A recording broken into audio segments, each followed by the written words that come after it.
Welcome to Walking with Giants. In this brand new YouTube series, we'll explore some of the world-class whitetail deer in the North American Monster Whitetail Collection owned by Keith Snider, diving deep into the incredible stories behind these legendary whitetails, for the hunters who dream of big antlers, and uncovering the secrets of what makes these deer grow so monstrous. This one is for you, igniting your love for the hunt and deepening your appreciation for nature's wonders. Lace up your boots, grab your favorite drink in your grizzly cooler, and get ready to walk with giants.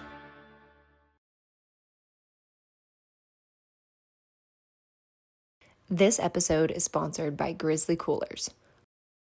Today we are on episode 2 of Walking with Giants. I'm your host, Britton Wasmer, and we have Keith Snider, who's going to introduce this legendary whitetail. This deer is out of Minnesota, 1956, taken by Sal Arens. This buck is absolutely incredible. So tell us how this buck was harvested by Sal Arens and how it got the name. So most deer get the names, their name from the hunter's last name. So you'll hear like the Huff buck or the Hansen buck. Right. And Arens is Sal's last name, so that's how it got its name. How it was harvested was, from what I understand, they were harvesting crops, the community maybe, and the dad was like, well, we need to get some meat or something like that. And so Sal and his brother, Fred, I think they refer to him as Fernando or something like that, but they went out and, there was no four-wheelers or anything at that time, so Sal grabbed his rifle, went out, looking to put a deer on the ground. They come around the back of a field, a clover field, and right before dark, there was this deer. They never thought nothing about the antlers. They just thought, well, that's a big deer. They shot the deer. It expired. They go over to it. They're looking at the antlers. Oh, that's a nice one. They start to drag it. True story. I guess the antlers were so big they were getting hung up. They cut the head of the thing off and threw it over into like a swamp area that they had there, and just was like, that didn't mean nothing to them, Right. All the while, it's the world record. And they take it back to the house, and, I guess they probably ate pretty good. I assume from the headgear that the deer probably had a body to match it. Wow.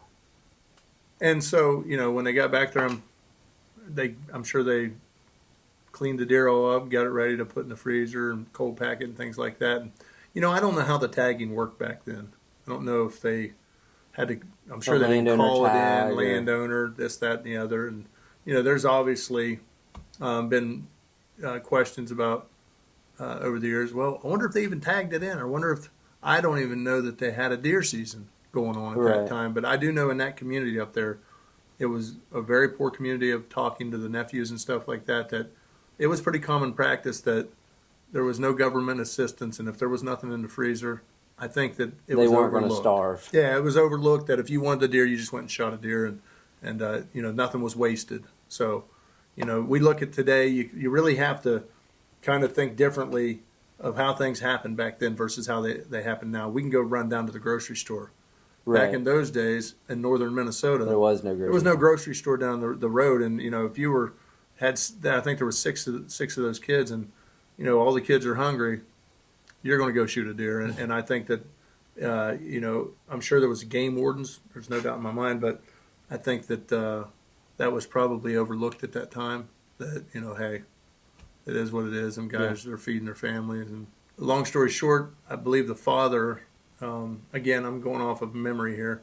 I believe the father asked about, how big was those antlers? Well, they went down and found them down there where they'd thrown them and brought them back, and going to make another hat rack out of them or something. Well, they laid in the yard, and the nephews and stuff would take them out, and I don't know if they'd tie a rope to them, and they'd throw them there was a pond or a lake out in back of the house, and they would throw them into the lake and, I suppose, drag seaweed up out of there and everything else. And all the while, they're thinking, it's just a big rack.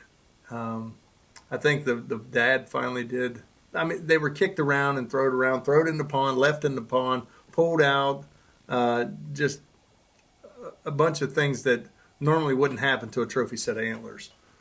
To tell you a little bit about Sal was a bachelor. Okay. He lived with his brother that was kind of shell shocked from the war, from what I understand. And they just lived in a house, and they were a poor family, really recluse. There was a bunch of Fred's kids. I'm going to refer to him as Fred instead of Ferdinand, but they called him Fernando, I believe. But there was a bunch of those kids that were Sal's nephews, and they're still alive. Mm-hmm. And I was able to get some of this information from a lot of those kids. And long story short, Sal didn't care anything about the antlers, didn't even know what they was. It was just a big deer. And finally somebody decided, hey, let's mount the thing. And they got a doe head or something and put it on a little neck, and I think they carved the eyes out of coal. And it used to hang on Sal's sun porch. Well, the nephews got a BB gun one year, and they would be out there on the sun porch, and they'd be shooting this thing with their BB gun. And all the while, it's the world record. It's and I'll go into that a little bit, but the deer as it sets is over 212 inches. It's got over a 27-inch inside spread. Tines are over 14 inches long, and like you said, biggest round is 3 fingers wide. 7-inch bases, and had it not stubbed the beam over here, they know the beams are over 30 inches long, both of them. It's got 6-inch circumferences all through the beam. Really just an incredible whitetail, honestly. The reason the deer's not number 2 in the world and wasn't number 1, at some point from the time that Sal owned it, and I'm getting way ahead of myself, I'll go into that, but I want to tell you a little bit about the story of this deer. So it gets mounted, and it hangs in the outhouse, it hangs here, it hangs there. So finally somebody down at the local bar, hey, let's hang it in the bar. Well, it goes there. After a while, it gets discarded into the trash. Throw it away. Never to be seen again. Somebody sees it and says, well, it's Sal Arens' deer. They take it back to him. This happens over and over and over. And to tell you about Sal used to, I don't know if he sold moonshine, but Al Capone had a cabin right up the road from where this deer was killed. And Sal Ahrens kept his fire stoked and would go up there and stuff. This was obviously before the deer. But he knew Al Capone. And so that's kind of neat in itself. That's interesting. Yeah, and so the deer was taken here, taken there, discarded, thrown in the trash, left in a building, and raked the bottom of a lake. It's just so many times it should have not been here with us. And so finally, fast forward to the 70s, antler collector Chuck Arnold, he finds out about this deer. Starts writing Sal Arens letters. The family, I actually got the letters from the family and all the pictures that Chuck sent. And he goes to him and he says, hey, I'd like to buy this deer, writes him letters. Well, Sal, he's more than happy to sell it, I'm sure. Like I said, they didn't have no money. They were very poor people. And he makes arrangements while he's in Minnesota to go look at it. Well, it's a big deal for the family because they've never they're kind of, like I said, recluse. Well, they all go over there when this guy's coming to look at Uncle Sal's antlers. And he offers some money. Well, it was more money than that family had ever seen. And it wasn't a whole bunch of money. I think it was $5,000. But in the 79, that was a lot of money. Right. And he just, his mind boggled. So Sal doesn't say anything. Well, apparently Chuck thought he insulted him, so Chuck says, well, hold on a second. Ends up paying him a little bit more money. But the stipulation is I want all the pictures, and any pictures at all, I want everything of the deer. Right. Sal don't have no problem. Heck yeah, give me my money. So he gets the thing. I think Sal ends up buying him a new pickup truck with the money. Back then you could buy a pickup truck for, $6,000, $7,000. And off go the antlers. Well, they're gone. They don't think nothing else about it. Fast forward a couple years, somebody brings Sal a magazine article that says, hey, ain't that deer you shot, Sal? And the article says the Minnesota mystery buck. Well, they're like, what's the mystery? I shot the thing in 1956, to feed the family. And, that's about the gist of it. But he couldn't understand why it was a mystery. So it gets dubbed the world record, 212, because at the time, James Jordan buck was the world record. All of a sudden, somebody had mounted the deer that when it went into a hotel, they had a taxidermist had mounted it. When he mounted it, he took a couple pictures of it. Mm-hmm. Well, he steps forward and says, hey, something ain't right. There was a sticker right here. And there was a sticker right there. Mm-hmm. I see it right here. Yeah. And they weren't very long, maybe 2.5 inches. So we'll call them 3, 6 inches off. It's still right there at 206, 207 world record, right? And the amount of time somebody had taken those off, you can't tell it. It was done with precision tools. I'm not going to say who did it. I don't know. I wasn't there. But all of a sudden, the rack is put up for private auction, and it's gone. It's taken out of Boone and Crockett. The sad thing is, it's one of the greatest typicals of all time. Mm-hmm. But it'll never be eligible for Boone and Crockett because any rack that has been altered can't be put in Boone and Crockett. Right. It's not the deer's fault. It's just it's the fault of whoever thought that they could, get over on the scoring system, I suppose. Mm-hmm. So they started accusing the Ahrens, Sal. Yeah. When Sal couldn't wrap his mind around how if you cut a point off of a rack, it got bigger. He says, well, I killed a 14-pointer, now it's a 12-pointer. Why would I do something like that? Oh, you did it to make it bigger. Well, he was really saddened by that till the day he died. Gotcha. So, but long story short, the deer disappeared, and then fast forward, 30 years or so, it was bought again by another antler collector in Pennsylvania, Brad Zell, and that's where it remained in his collection until he passed away, and I was able to buy it at the auction over there, and now it's in my collection. But it truly is one of the greatest typicals of all time, and the story of being thrown away and just all the things that have happened to it. Had it had the stickers, it would still been at least number 2, but more than likely number 1. Even then, the inside spread of being 27 inches inside, 7-inch bases. It's it doesn't have anything for G5s. You can see over on that side. Right. The G5s, 1.5 inches, 1.75 inches. Yeah, it's crab clawed. Yeah, so those are typical points. So it's actually a 6x6, but it gets nothing from the G5s to amount to anything. You're talking about 3 inches. This deer literally has a 5x5 is, 208, 209 inches, which would easily be the world record 5x5, even in today, right now. Wow. So that's how incredible. big he actually is. And yeah, it's an incredible one. He's actually on a U.S. minted silver coin. What's unbelievable, the quality of the antlers, still to this day. Yeah, laying out in the yard, they had dogs, I'm assuming, and it's like, can you imagine dogs out there chewing on the world record? And, it's at the bottom of the pond. Hey, did you get the rack out of the pond? Nah, it's been in there for a week. You drag it back up out, throw it on the bank.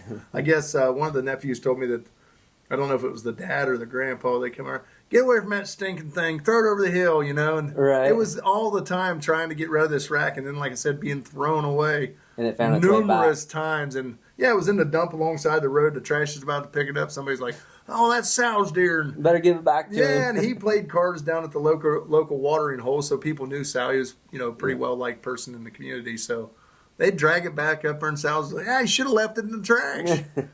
So for it to be here now, man, you want to talk about beating the odds, because in all honesty, it should have been in a landfill, thrown over the hill, gone forever. Right. Many, many times at the bottom of a lake, left in a bog, just on and on and on and on and on. But it truly is one of the greatest typicals, and it's truly a shame that it'll never have its place in the record book because of somebody's thinking that they're going to get over on the scoring system by shaving 2 points off of it. But it's still, had it had those points, it still would have been number 2 in the world at least. Wow. So, what was the initial reaction from the hunting community when the Sal Arens buck was first discovered? well, I wasn't into antler collecting then. I'd been about 4 or 5 years old, but it was, from what I understand, and talking to people that was around at that time, it was unbelievable. Because here was the Jordan buck, and now all of a sudden this deer out of Minnesota shows up, and they're so different. The James Jordan buck is 20 inches inside. It's heavy, really heavy buck, and really clean. No stickers, no nothing. Right. And then you got this deer that's got that wow factor, that huge range, big thick tines, and the beating and the holes in the rack and stuff. A little bit trashy. Yeah, it's just like a big, nasty, mean-looking deer, and it's enormous. Right. It's such a big deer. So when Sal killed this buck, what did you shoot it with? Oh, so yeah, Sal I actually have the gun right here. This is the actual gun that Sal used to take this deer, and I was able to acquire it off the family. And yeah, it's a Model 99 Savage. It's got a flip-over scope. So Sal was known apparently in the area, from what the nephews told me, of getting people deer if they wanted the deer and they were hungry. And like I said, the community was so poor up there that what they would do is they would come to Sal Arens and they would say, "Hey Sal, I've got 4 shells here. I'll give you 3 of them if you use one to get me a deer." And Sal, not being able to afford ammo, would say, "Okay."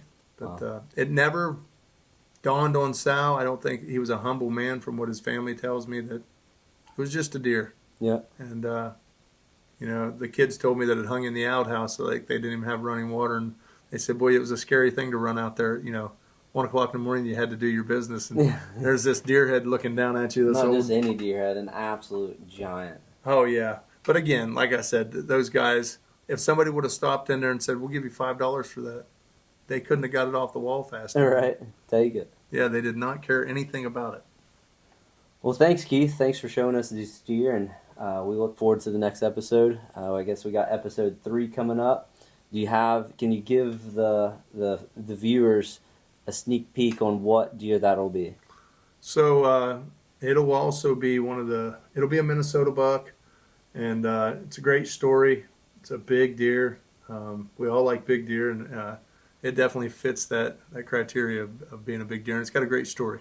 Great story. Every deer you have has a good story behind it, and I think that's why we're doing what we're doing, is to be able to tell those stories, because a lot of these stories, being 100 years old, there's not too many people left that know the stories on some of these record book whitetails. So looking forward to it. Yeah, well, I appreciate you guys coming over here. So I enjoy telling the stories, and I like that people enjoy listening. Well, guys, please like and subscribe. We have more episodes coming. We have episode 3 coming up, and we're excited to hear it.